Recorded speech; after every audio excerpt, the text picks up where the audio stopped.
All right, three, two, one. Hello, everyone. This is my offline presentation due to sound issues during the original presentation on 4/25/23. Thank you. Hello, everyone. My name is Arman Agahi, and thank you for coming to my presentation. I am majoring in business administration. My mentor is Professor Jacques Corey, and today I'll be presenting my project on the ethical index. In order to determine if being a more moral company also results in you being a more profitable company. So my project will give a brief overview on how I define business morality, how it was measured during this project, and compared to profitability, what my results were, and how I want to continue this project moving forward. So in this project, I want to see if there is an adherence to morality that plays any role in a company's bottom line profit. My hypothesis is that if a company is more moral, they will be more profitable compared to a company that does not adhere to morality with the same strictness. This hypothesis was formed on the belief that both workers and customers are willing to engage more with a firm that they believe aligns with their values.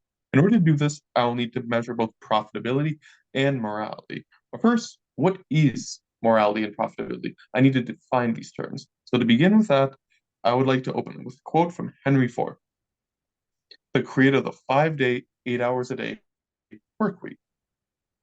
A business that makes nothing but money is a poor business. So this quote focuses on the idea that a business not only has a duty to make a profit, but also a duty to its workers, its consumers, and the general public around it. The idea of businesses being both moral and profitable is often called corporate social responsibility or business ethics, and has been increasing steadily in popularity since the Industrial Revolution. Ford used these ideas in its managerial style with his own company, offering higher wages, shorter hours, and many charity projects compared to the other companies at the time. Despite many predictions that Ford would go bankrupt due to these ideas, which he did multiple times throughout his life, the Ford Motor Company became a massively successful and profitable company. I hope to prove that this was not in spite of their adherence to business morality, but because of it. Business morality is a immensely complicated subject with thousands of potential variables, industry, size, the local culture. But we can divide it up into two major parts: business ethics and business and corporate social responsibility.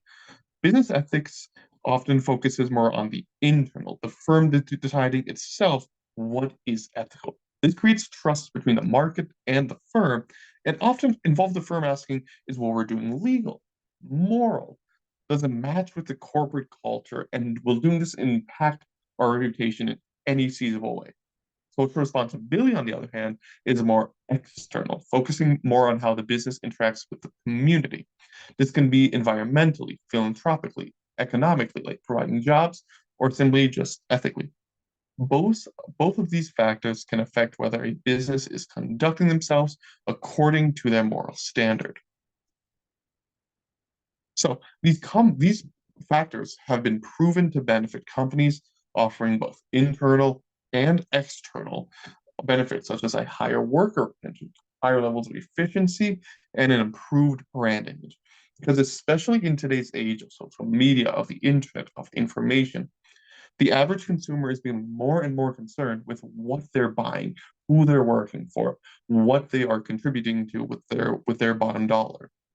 However, every company has their own idea and their own moral standards of what they set for themselves, and it's very difficult to standardize this and to compare it across different businesses and different industries. In order to do this, I looked for just capital. So measuring profits is easy. There's thousands of ways to determine if a business is actually being profitable and if it's like straightforward what they're making. For this, I used the Fortune 500, which gave me the yearly revenue and the yearly profit for 100 companies that I use in my experiment. But with all the possibilities with morality, it's much harder. So there are some generally agreed upon points with business ethics and corporate social responsibility. Is it legal? Is it ethical? do they give back to the community? But it's very hard to standardize this. So in order to standardize this, I use Just Capital. Just Capital is a charity that focuses on creating an economy that supports all Americans. And this ranks 1,000 companies taken from the Russell 1000 index. This ranking is based on a survey of 160,000 Americans who stated what they thought was the most important thing for every company to have. And we can see it here. And while this is a very large graph, I will break it down. So these are the 20 highest priority issues based on this survey, divided into 5 buckets: workers, communities, customers, shareholders, and the environment. This gives us a general concept we will apply to these businesses, and the actual ranking of these companies was done by Just Capital using publicly available information. Each one of the companies was given a score -25 to 125 on each of the 5 buckets, which was then averaged up into their overall score. The average score was roughly 50. So using these rankings and the yearly profit I got from the Fortune 500, I compared how high profits were with how high their overall rank were, as well as how high their score was for each of these buckets. So we can see a positive trend line for their overall score, meaning that if they scored higher overall, they got a higher profit. And we can see this trend continue in the environmental score. I have all the graphs available if you'd like seeing them at the end of the presentation, but for this focus on time, I am only showing this one, which is our strongest trend line. So looking at the graphs alone, we see a general positive trend between profits, which we measured in the millions, and rankings, with almost no trends with customers and shareholders. However, we can't get everything just by looking at the graph. We need to see, is this statistically significant? And if so, what is it telling us? To do this, we ran our regression. So we found that most of these results were both positive and significant, denoted by the little stars next to their coefficient. However, they didn't really offer any real world benefit. For example, our worker score was 0.000322. And while this was statistically significant to the P level of 95%, it also meant that we only roughly got $322 for every point in the worker score. And this was a routine throughout our community and our environmental score.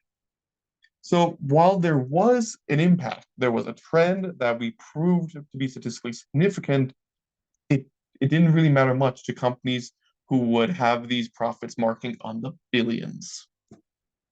So what was our end result? We saw that worker score, community score, and environmental scores all had a positive influence, while customers and shareholder scores held almost no influence, and that there was very little real world impact that we could gain from this. So what can I do moving forward? What do these trends tell us, and how will I fix this going forward?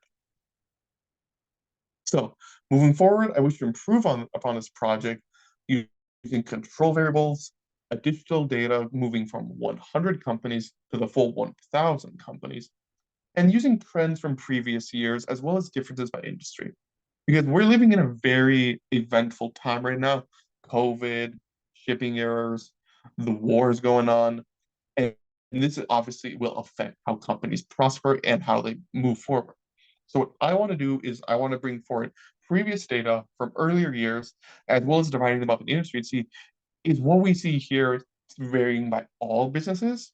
Does it change based on what time we're in or what we do? So this concludes my presentation. I would like to give a special thank you to my mentor, Jacques Corey, as well as to the many professors and peers at UCR who has helped me during this presentation. I would like to open the floor now to any questions about how my project worked, what I will be doing in the future, or just any other questions resulted. Thank you very much and have a great day.